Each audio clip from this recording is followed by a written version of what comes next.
Lightweight isn't always a derogatory term. Ant-Man, the comic book-based superhero film centered on one of Marvel Comics' most arguably goofy characters, achieves its particular magic by keeping its proceedings almost as weightless as its shrunken-down hero. The film, directed by Peyton Reed, Down with Love, Bring It On, and starring Paul Rudd, isn't exactly or entirely fluffy, but it's pretty damn agile, and as a result offers the most pure, uncomplicated fun, if not joy, of any Marvel film I've seen.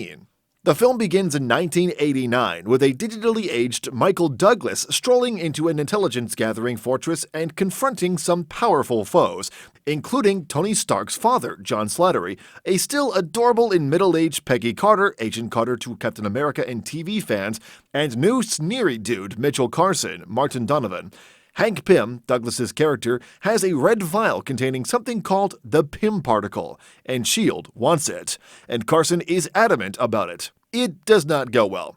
This appetizer of backstory not only sets up the narrative for this film, but also serves as the equivalent of, nation-building for the larger conceptual continuity of the MCU, which will provide the entirety of the United States entertainment content for the year 2025 if all goes according to plan. The good news is that your enjoyment of this film will not be contingent on your understanding of various in-jokes and character references, despite the fact that there are quite a few of them. For the most part, the film is a surprisingly disarming amalgam of The Incredible Shrinking Man and Rififi via Brian De Palma's first Mission Impossible film, with Jules Dason's goofball element thrown back in. In a nutshell, the Pym particle enables the tiny but powerful Ant-Man suit to function.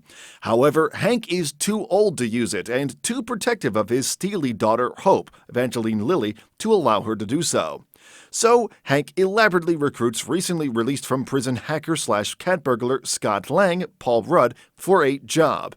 The job entails putting a stop to the megalomaniacal Darren Cross, a shiny-headed and deliberately atrociously outfitted Corey Stoll.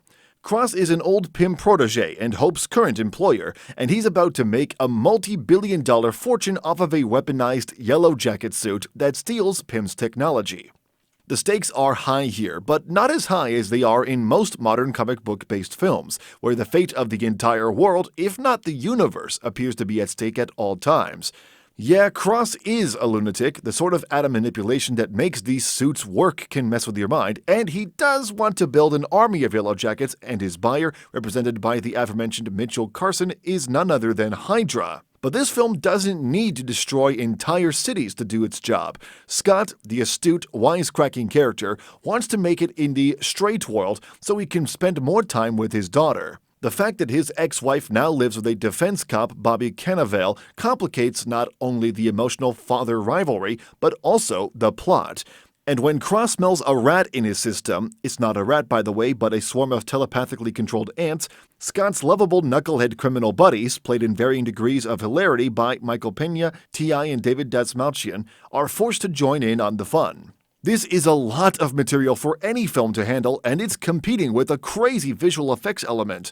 And different man sizes brings with them different worlds, and his interaction with ants has a crazy pop art surrealty, like a pulp reiteration of Dali's imagery in The Persistence of Memory and other insect-packed artworks. The screenplay is written by Edgar Wright and Joe Cornish, then by Rudd and Adam McKay.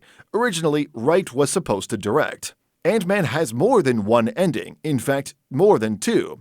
My favorite was the second one, which I'm sure will please writers and or Evangeline Lilly fans, so you'll hear about it soon. As for me, I couldn't help but smile at the final promise: Ant-Man will return.